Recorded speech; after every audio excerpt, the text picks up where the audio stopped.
Hello, welcome to Cottonbyte. The official anime release is finally here. It dropped in mid-May 2026.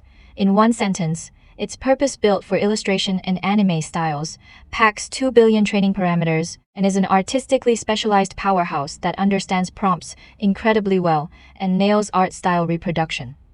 What makes it even more precious? It was trained on millions of real anime drawings by human artists and 800,000 non-anime art images, with absolutely zero synthetic data. That's why the images it generates have smooth lines, delicate details, and tons of personality. Multiple artist styles mix freely with the AI's own randomness, giving you that super strong, opening a blind box feeling. It's literally hard to stop playing. If your work involves AI games, art, or anime-related projects, and you're in need of some inspiration right now, this Anima official version is seriously worth trying. I found workflows from 3 big shots on Bilibili, each with its own strengths to cover different needs. Definitely worth checking out. First, Fishbro's workflow is fully automatic. You just write a simple prompt, and it uses various large language models to expand it into something that follows Anima's prompt rules. Because it leans more towards SDXL-style keyword tags rather than natural language, letting the LLM do the writing is way more convenient. He added constraints inside the LLM prompt, so it won't generate any NSFW content, and it does an amazing job at recreating anime IPs. Since there's a Klein upscaler at the end, for dimensions you just need to tweak the aspect ratio. The last thing to note is the artist string. As mentioned earlier, the model was trained on tons of illustrators' artwork, so I've also provided 2 ways to pick an artist's style. 1. A markdown file with popular artists' bios and names sits on the far left of the workflow. Just copy the @+name part to select a style. 2. On the artist style website, a simple left-click autocopies the artist's name, then paste it right here. I tested the same prompt across many different styles.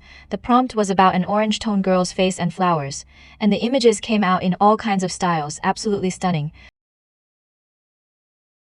So fun I couldn't stop.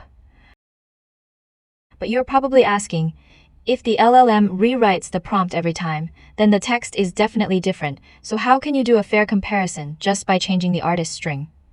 Well, here I used Shengun's workflow. Since the Anima model itself is quite unrestrained, and this workflow doesn't put too many guardrails on the LLM. Plus, it can freely switch between auto-generating prompts with Qwen 3.5 and writing prompts manually. Turn off both nodes and you get full manual prompt input. So it's way better for users who want more creative control. However, after testing, I felt the IP recreation was off. It didn't generate accurately. I'm not sure if that's a limitation of Qwen 3.5. But this workflow perfectly complements the previous one. One thing to keep in mind though, this model can sometimes mess up hands and feet. So I'm also throwing in a third workflow that can fix hands and feet. The only catch is that this workflow requires you to enter the prompts manually, and it doesn't have a built-in upscaling feature. I've put all the online links for the workflows above in the video description. Feel free to grab them and play. Use my referral link to sign up and you'll get 1,000 Runninghub credits, which is more than enough for a long play session. So if you're into AI painting, manga, illustration, anime, or content and game creation, you absolutely cannot miss this model.